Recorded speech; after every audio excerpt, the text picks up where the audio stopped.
Hey guys, welcome back to Beth's Naughty Read. I'm Beth Lamontagne, and today I'm going to get a little naughty telling you about Misha Stone's Corrupted Innocence.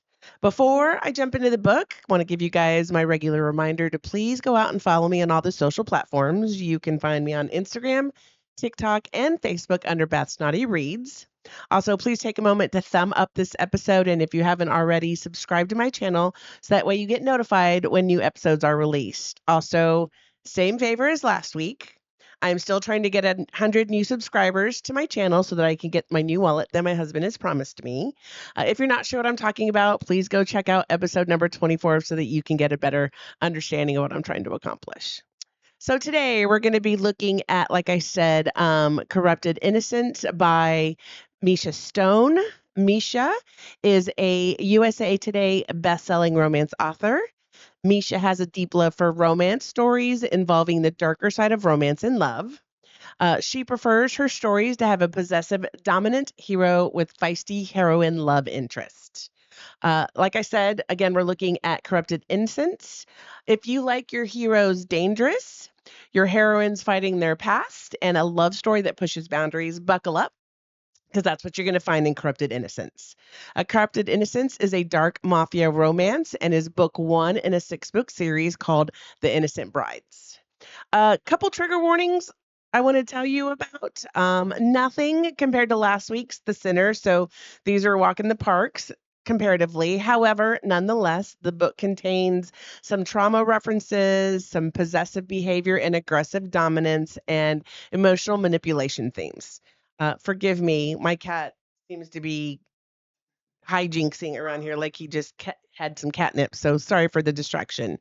Um, so let's talk about a little bit about the characters. So the main female character's name is Charlotte Webb. She is a young lady who is a majority owner. So she owns 90% of a deli that her parents opened when she was younger. They have since passed away, and she is now running the deli with her loser brother. She lives in a life of guilt disguised as duty. So she's driven by her guilt, but she thinks it's duty to friends and family. Even though the deli is not her dream, she can't stand the idea of it failing because of all the love, sweat, and tears her parents put into it. So it is her passion to keep it going. Charlotte carries the weight of everyone's mistakes, trying to fix what the men in her life have broken. The main male character is Nikolai Romanov. He is a family member of the Russian organization Crime Family. Charlotte surprises him by standing up to them and offering herself when her brother has gotten into some trouble with them.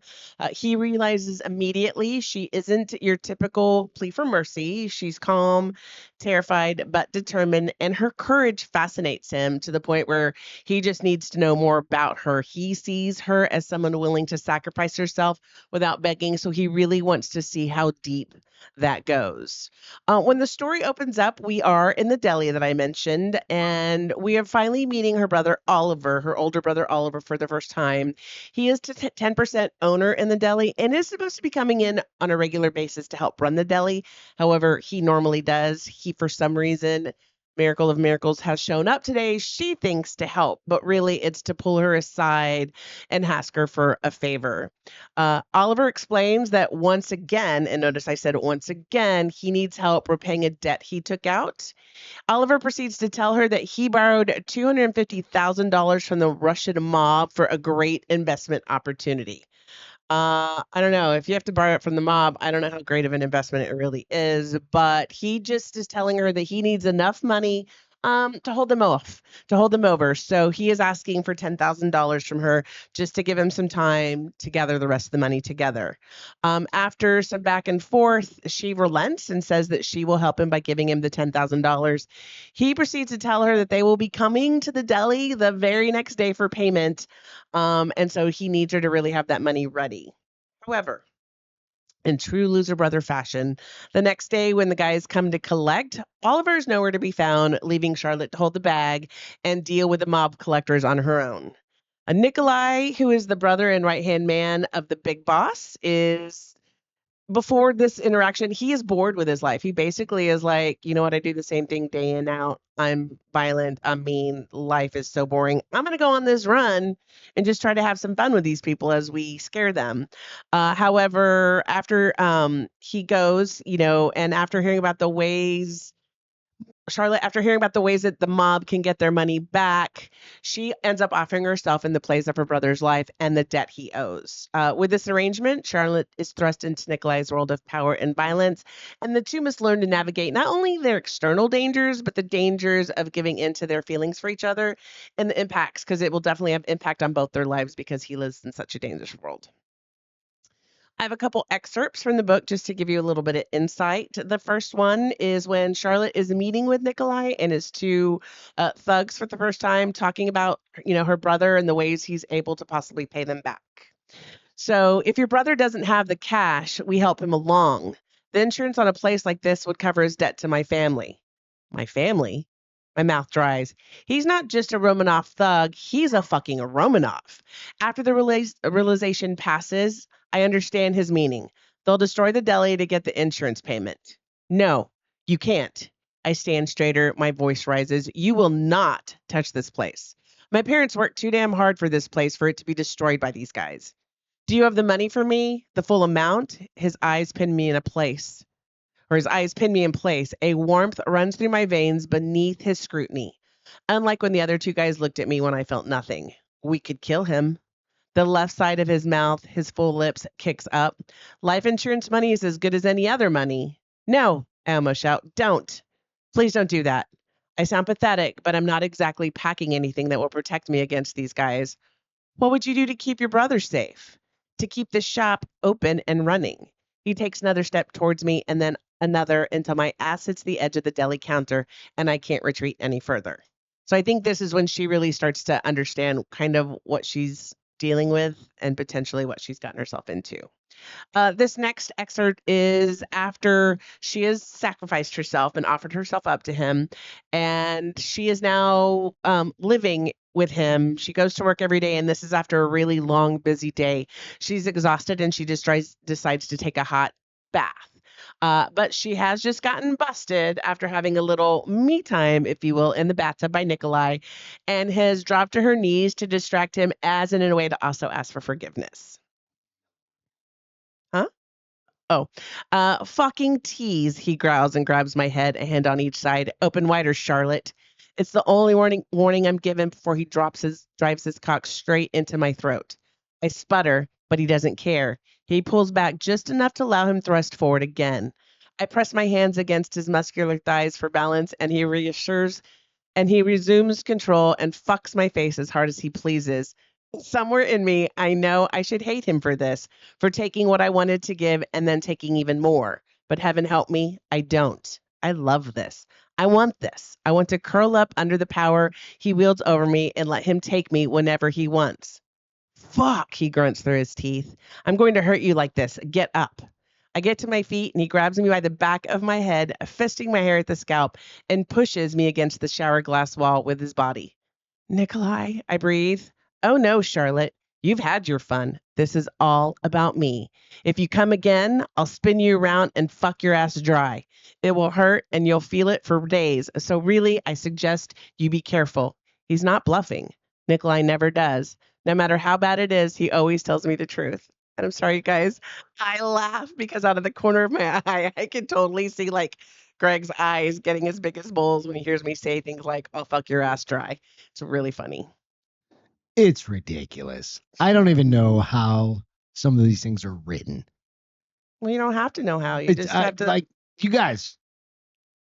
We do all right. You authors out there, y'all crazy. They get a little racy, huh? Get a little crazy. All right. So a couple book reviews for you. The first one is from Kristen Ellie. She says it's a fun and quick read. She says this was super fun and quick. Definitely not a slow burn. It was just what I needed. The storyline was entertaining and the banter made me giggle a few times. This next one is just from a verified Amazon customer. It says, excellent book, fantastic story. Really loved this. Oh, I'm sorry. Really love this book. The story flows brilliantly. Love the dynamics between the characters. Been looking for a good, steamy love story with actual storyline for a while, and this book delivers on all fronts. Just perfect. Definitely worth the read. Looking forward to the rest of the series. And I think I skipped one. Sorry, honey. I kind of threw you for some loops there. I skipped the first one. Says, I love this so much. This is a must read. Two strong willed characters, yet there is spice. Chemistry is off the chart, fast paced, but has that element of respect along with it. He's dominant yet respectful. Mention a family drama, but loyal friendships. No other women or men. The story was in a way mellow compared to the rest I read. The Hallmark version of a possessive male who loves his female even before they use the word love. The ending was wonderful and gives good closure. I don't know that I'd compare it to Hallmark.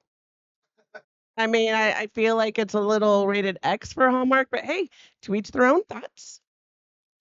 I will tell you that my spice rating for this book was a 4. Corrupted Innocence is dark and dominant, but the story still centers on the emotional and psychological journey of our characters. Misha uses spice to explore trust and power, not just to keep the reader breathless, leaving space for plot, trauma recovery, and character depth. I gave it a 5-story rating. The story is cohesive, emotionally gripping, and paced to keep the readers hooked. It blends romantic obsession and underworld tension effectively. A strong mix of danger, heat, and heart, if you will. The story is a quick and easy read. It only took me a few hours to read it before I started and finished book 2, so they're very quick and easy reads. I will be reading the remainder 4 books as it is fun and entertaining series. It is definitely a 5-star read for the morally great girlies. Uh, if you like, sorry, I lost my place. It's definitely a 5-story read for the morally great girlies. It's intense, dominant, and a little unhinged, and every bit the storm you signed up for. So I think you'll really enjoy it, and I encourage you guys to pick it up and give it a quick, fast read. Also, take a moment and check out Misha's social media accounts. You can find her on Instagram as Misha Stone, TikTok as at Misha Stone, and then on Facebook at Misha Stone. Go out there and give her a follow, as well as check out what else she's got going on out there. She's always posting some new stuff. So go out and check and see what she's got coming up next. Also, lastly, on a side note, if you are looking to burn some time and want a good laugh, I would encourage you to go check out The Bars Open with Beth and Greg. It's a show I do with my boo, because it's Halloween, get it? We can get a little obnoxious and silly and definitely inappropriate, but I can promise you, you will always have a damn good time when you watch us. But until then, have a great rest of the week, and we'll see you next week, guys. Love you. Bye.